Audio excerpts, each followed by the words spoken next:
Alright, y'all. New playthrough. It's been a while. We're playing Gloomhaven. This game is relatively new to me. I've played Jaws of the Lion in person a couple times a few years ago, and it prompted me to want to buy this game digitally when I saw it on Steam also a few years ago, and I've yet to play it, so I want to play it with you guys. There are a couple different options for play: Guildmaster campaign, multiplayer, tutorial. We're gonna get into a campaign, but I do want to go through the tutorial on the channel. I did already try to record the tutorial twice. The first time my audio picked up on my webcam, so it was so bad that I decided to restart and I re-recorded. But then for some reason my recording software decided to crop my image and only showed you like the very small top left corner of the gameplay. So here I am, third time's the charm, I hope. We're gonna go through the tutorial together. I'm breaking it down into 3 episodes basically, to kind of give the full walkthrough, just in case anyone else is new to the game and is interested in the gameplay. I don't really want to speed through it, even though I've done it already twice. We'll see how well I learned to see if I don't fail any of these tutorials, which I did pretty good the second time around, but let's get in here. So we're going to start at the basics. We're taking the first steps in the boots of a mercenary, and it's never easy. Start the tutorial to learn the very basics of Gloomhaven's mechanics. Now, the first 2 times I did this, the first time I played through this tutorial, let me let this guy talk. I'm the guild trainer, and I'm here to guide you through setting up your own mercenary guild. Let's start with you guiding the brute through this first tutorial. I always forget he talks in the first couple of tutorials because after a while he doesn't say anything and I have to read everything. And I already forgot what I was saying before this, but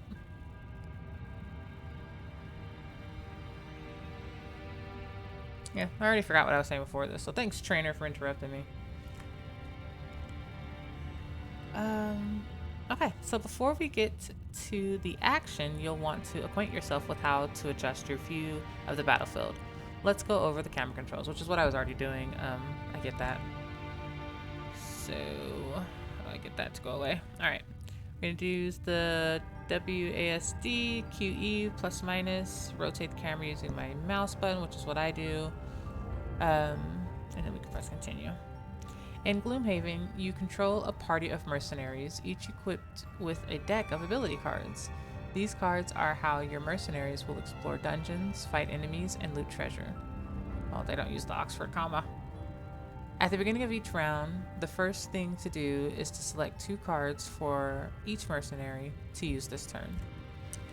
In this tutorial, the brute has just 3 cards at his disposal, as you can see highlighted on the left, which is the Grab and Go, Trample, and Provoking Roar. So those are these 3. Provoking Roar is grayed out due to indicate that it is currently discarded for the sake of the tutorial.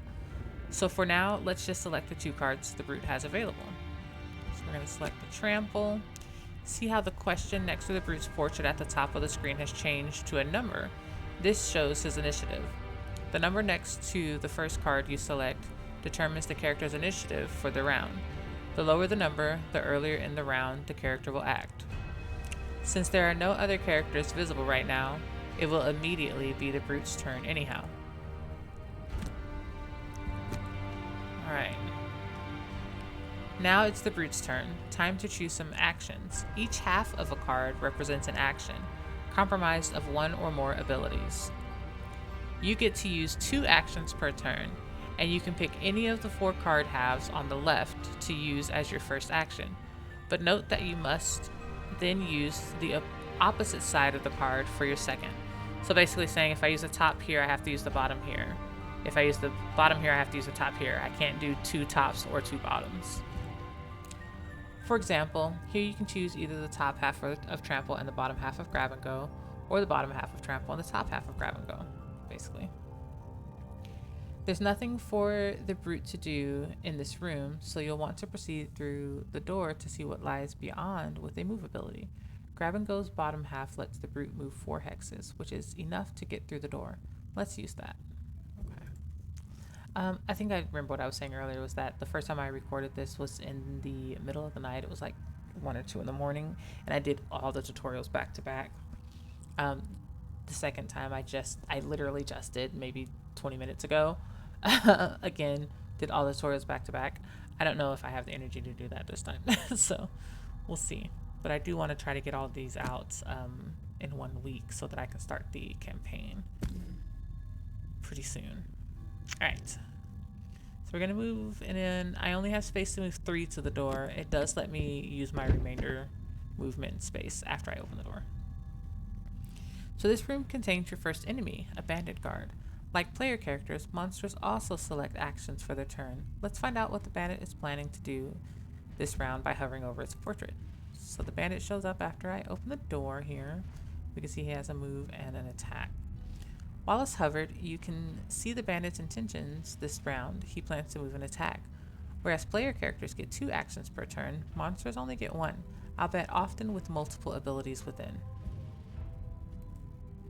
Notice how this bandit has a lower initiative than the brute, and would have acted before the brute this round had he been visible. As it is currently the brute's turn, however, you'll get to finish this turn before the bandit can act. So basically, you're surprising the bandit. He does not get to go this turn, because you're already in the middle of your move. Let's get the brute close enough to use the attack on... Let's get the brute close enough to use the attack on Trample's top half of the second action, as the second action for this turn. So we're going to finish our movement, because we had 4 and we only used 3. Now that you finish using Grab and Go for the turn, it is discarded and no longer usable until you return it to hand via resting. More on that later. For now, time to attack. Let's do this. Whenever you attack, an attack modifier, which is this here, is drawn from your character's modifier deck, and that value is applied to your attack. In this case, you can see above the bandit's card that a +0 modifier was drawn, so your attack still just deals its base value of 3 damage. For this tutorial, we will only have +0 modifiers in effect to keep things simple. We'll explore other attack modifiers later. Alright. And so you can see those modifiers here when I hover over my character to the right. There you can see that first symbol is a ×0, the worst modifier. Then you have the -2, -1, 0, +1, +2, ×2. So it's saying that they're only giving me the zeros this round, but that's the modifiers, and those little lights underneath each one is how many of those modifiers I have in my quote-unquote deck. So they're drawn at random. This guy has just this +0 modifiers. Now it's the bandit's turn. As we saw on his card earlier, he intends to move and then perform a melee attack for 3 damage. However, as he is already within melee range of the brute, he will simply forego moving and get straight to the attack. So you don't have to move just because your card says move. He also has a +0 modifier. Ouch. While monsters always take damage directly to their hit points, whenever a player character is damaged, you are presented with 3 options, and it's going to explain these 3 below. Firstly, you can simply take the damage to your character's hit point total. However, if this is reduced to 0, this character is exhausted, which means they can no longer act in this scenario. If all of your mercenaries are exhausted, you will lose the scenario. Did I call him a merchant up here? I feel like I called him a merchant. Mercenary. Secondly, you can choose to burn 2 discarded ability cards instead of receiving the damage. If you burn a card, it can no longer be recovered by resting. So burning is harsh. However, if you were to burn 2 of the brute's cards here, he would not have enough cards left for the following turn, and thus would be exhausted. Finally, you can choose to burn 1 available card, so one card that's literally in your hand still. This option is grayed out as all of the brute's cards are currently discarded.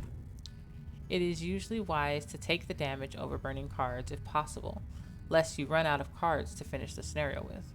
For now, let's opt to just take the 3 damage as the brute has enough health to survive. Alright, let's do that. Come at me, bro. The bandit's turn is now over, as he was the last character to act. It is the end of the round, and a new round begins. Alright. During ability card selection, if you have at least 2 discarded cards, then you may perform a long or short rest to recover some of them. So you have to at least have 2. Okay.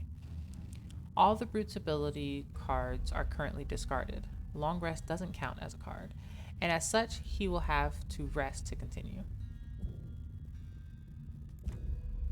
Short rest will burn one of your discarded cards at random, losing it for the rest of the scenario, but will recover all other discarded cards before continuing your turn as normal, so you can recover cards to use immediately in this very turn. Long rest takes up a whole turn and is used instead of selecting 2 ability cards, giving the character an initiative of 99, which automatically makes them go last.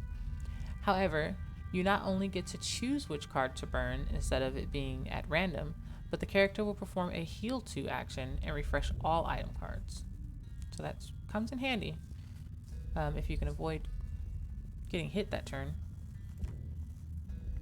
Choosing to long rest here would be certain death for the bandit if the bandit draws a attack card for the round. Ooh, sorry, that hit me like a ton of bricks, that sentence.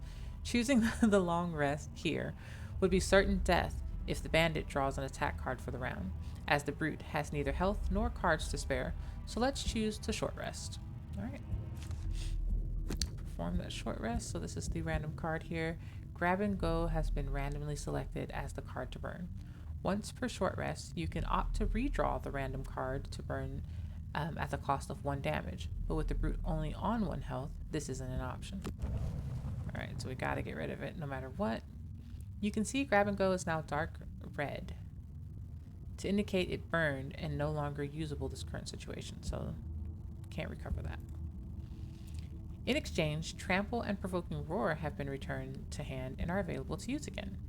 Both the brute and the bandit are near death, so it is crucial to go as early as possible in this round to get the first attack. Remember, the first card you choose determines the brute's initiative, so let's choose Provoking Roar to maximize the chance the brute is up first with a low initiative of 10.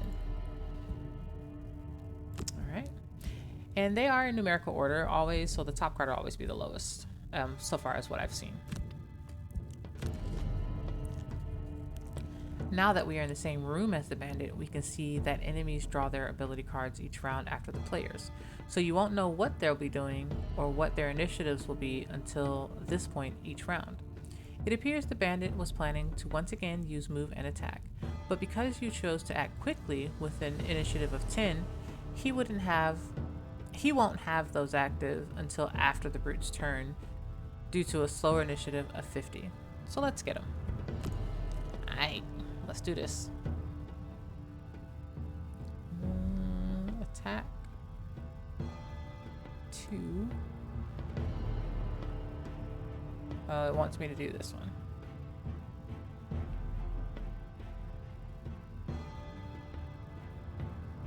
Why? Why can't I do the first one? Anyways, doesn't matter. We're attacking. Because the tutorial said so. Got him. Do you see that gold on the floor? Oh, okay, this is why. You see that gold on the floor that the bandit left behind? To pick it up, you need to use a loot ability. One important rule of Gloomhaven to bear in mind is that you don't automatically loot treasure unless you finish your turn on it. If you want it, make sure to pick it up before the scenario ends. Okay. Loot abilities can also appear on ability cards, but the easiest way to collect it here is to end your turn on the hex that contains the gold pile. So let's move the brute into it before the end of his turn with his remaining action. But wait, look at Provoking Roar. It doesn't have a move ability on the bottom half of his action, so how can the brute reach the gold? This is where default actions come in handy. The left and right of the central initiative value are 2 small default action buttons, so let's talk about these here. These allow the character to perform a melee attack for 2 instead of the top action, or a default move of 2 instead of the bottom action. going to go ahead and stand here. It gives us 2, but we don't have to take both. Since you only need to move 1 hex for Brute to reach the gold, we can skip the remaining movement using the skip button below. Great work. Not only did you vanquish the lone bandit guard, you've even managed to pick up a few pieces of gold. With the basics covered, it's now time to introduce you to some slightly more dangerous scenarios. Alright. Victory. Sweet. So that's the basics of the game. It's pretty simple. It's a lot to remember, but it's simple. There might be times where I forget, even though I've gone through this tutorial a couple times already. But it is fun, and I like it. So we're going to jump right into the second tutorial here. We're going to do the first 3 in this first recording block, and then I'll decide if I want to continue to record or if I just want to come back to it another time. Alright, so we're going to do number 2, grab and go. You know how to get about, that's good. Now it's time to learn the important things, like killing and looting your enemies. Which is always important, because I'm a loot goblin, and if I see gold somewhere, I want it. Welcome to your first training mission. You've learned the basics, but now you must help the gravely wounded Brute deal with a bandit archer elite, a stronger enemy with greater stats than normal. Okay, so I think this is telling me that it's an elite, because I don't think that was on the other ones. With only a single hit point remaining, any amount of damage getting through will cause the Brute to become exhausted. As such, you will have to avoid any incoming damage by burning cards. For the sake of training, the attack modifier decks will all be +0s, so don't worry about those for now. Okay. Your objectives to start are: take down the archer with a single attack. Loot the gold she drops. Now surely you can handle that. We'll see, boss. We'll see. Alright. So we do want this as well. So she's going to take 6 hits to kill. So this right here hits for 6. So that's definitely going to be what we're using. And then to get over... So this is a high initiative, though. To get over here, I want a jump action, which I don't know. I can push. I don't have a jump action. So it's not gonna let me jump this one. I think I have to actually take that damage.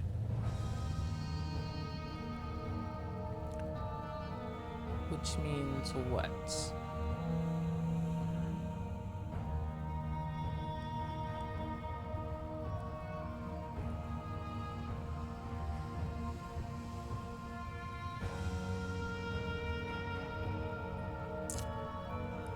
Which means what? I don't know. I don't have jump.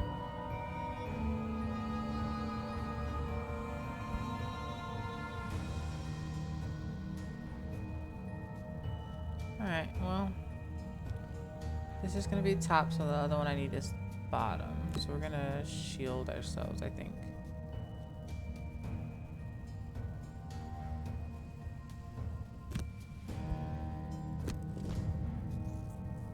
Oh, they're going first.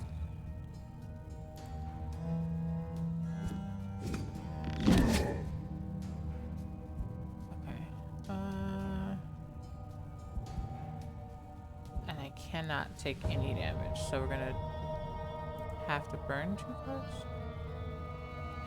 He's not gonna let me.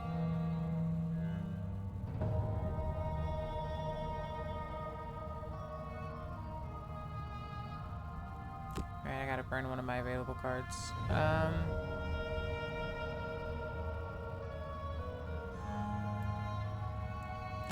Burn this one. Maybe? I don't know!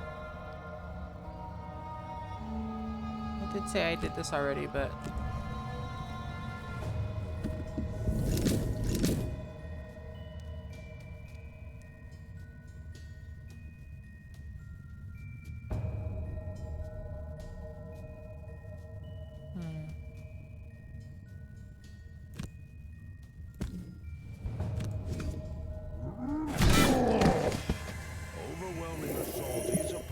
card, but such power comes at a cost.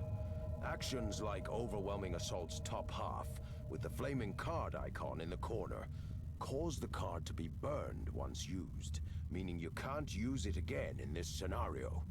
Time to grab that gold. Okay.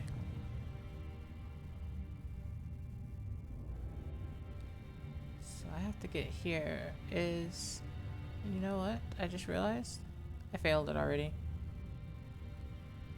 I think I can also cancel out this.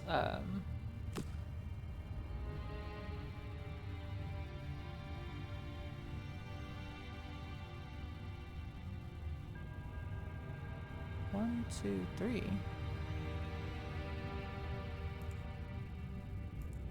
No, I can't move there. So I think that I'm gonna Mercenaries that leave gold behind don't tend to be particularly successful. Remember to end the turn on gold when you have the opportunity. Okay. Oh, so he's letting me get a second round? No, okay. I think I'm overthinking it. I think traps as well I can negate. Yeah. I think traps as well I can negate the damage on them. So her initiative was 14, and I think she's gonna pick the same card, so I don't think I could get her first no matter what.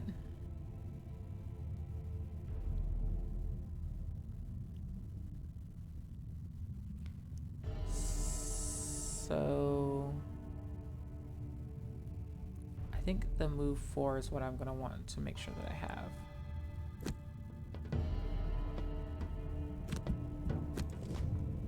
Yeah, she's gonna move first no matter what. She's at disadvantage because she's so close to me with a ranged weapon. I'm going to burn an available card.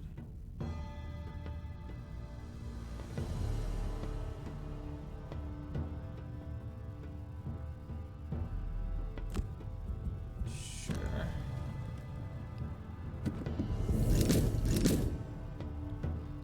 Okay.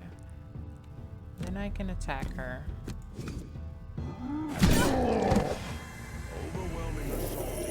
Grab that gold, yada yada yada. So it just wants me to lose the archer's gold. It doesn't even really want me to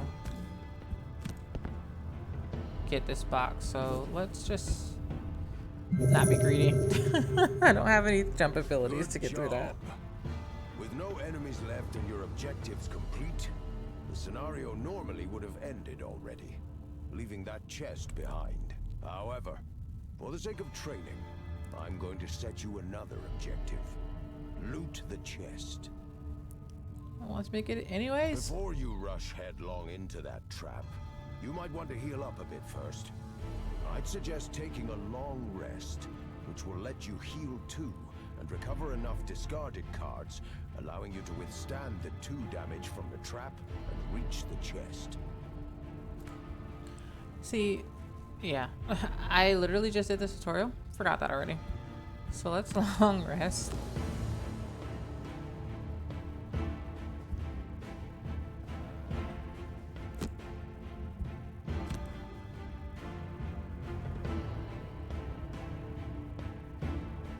Let's see here.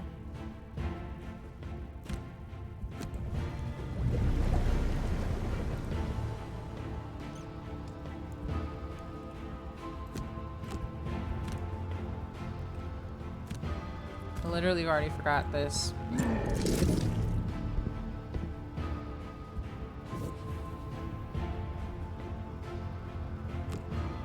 Alright. Overthinking it. I got my boots of striding, so during my movement I can add +2 to a single movement. Give me that. Those boots of striding will come in handy next time you need a little extra mobility. Right, on to the next part of your training. Cool. So So we got the part 2. We're going to jump right into part 3, which is light on your feet. We're going to combine the skills we've learned to take down the bandit archer. We'll need some extra help to get across those nasty traps. And this will be the last one of this session. I think I am going to take a break after this because apparently I'm forgetting all that I am supposed to be doing. You've learned about the basic attack and move abilities, but this time we're going to use some abilities with additional effects. Alright. A move action with a jump effect will help you here. Jump allows you to cross tiles containing obstacles or enemies, and even move over traps without triggering them, provided you can reach an empty hex to land on. Okay. Those boots of striding you picked up last time can be used to increase a move ability by 2 hexes. That'll enable you to get up close and personal this turn. You don't have the damage to take her out in one go, but if you act fast, you could apply the disarm condition to her before she can attack. Okay. Your objectives for this first round are: use a jump movement to get across the traps unscathed, disarm the archer before she attacks. Good luck. Thank you. All right, cool. So we want to go first. So we're definitely going to just go ahead and pick the low initiative. This is going to be the one that lets me disarm her.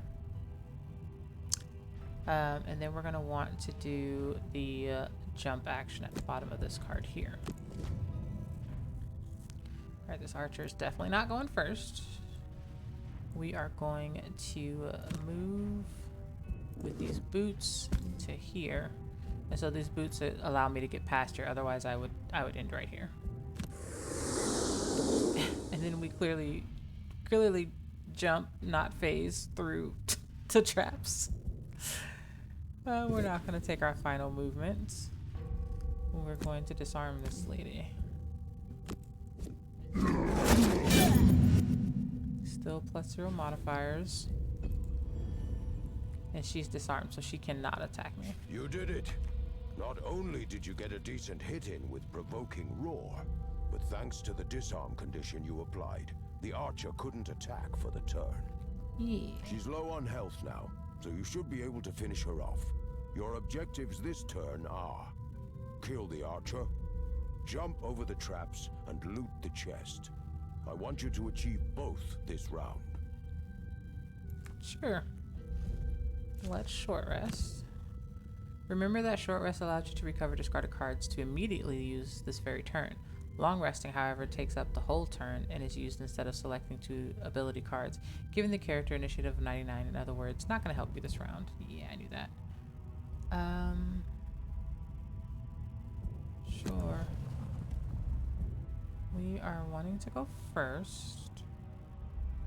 She only needs me to hit her for 2, so. And then we will jump again. Alright. Sorry, lady. I was told to take you out.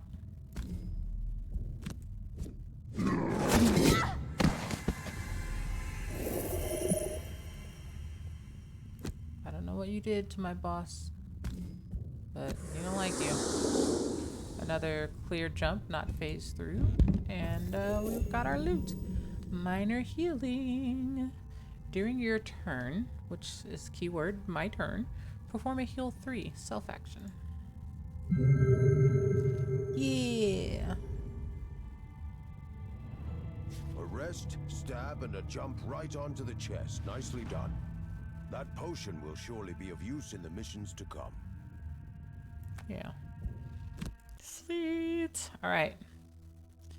I'm going to go and look at this footage, and I swear, if anything goes awry, we're just going to jump into the campaign and you guys will never see this. So if you are seeing this, then it went fine, and we'll continue with the tutorials at another time. Thank you so much for joining. If you are interested in playing the game, definitely check it out. We can do some side-by-side play. You know, you guys can tell me anything that I do that you guys do differently. If you guys have better options for things. We're going to start the campaign as soon as we're done with the tutorials, so definitely would be fun to play along with some of you guys. Until then, I hope you guys join me for the next portion of the tutorials, and I'll see you next time. Ciao.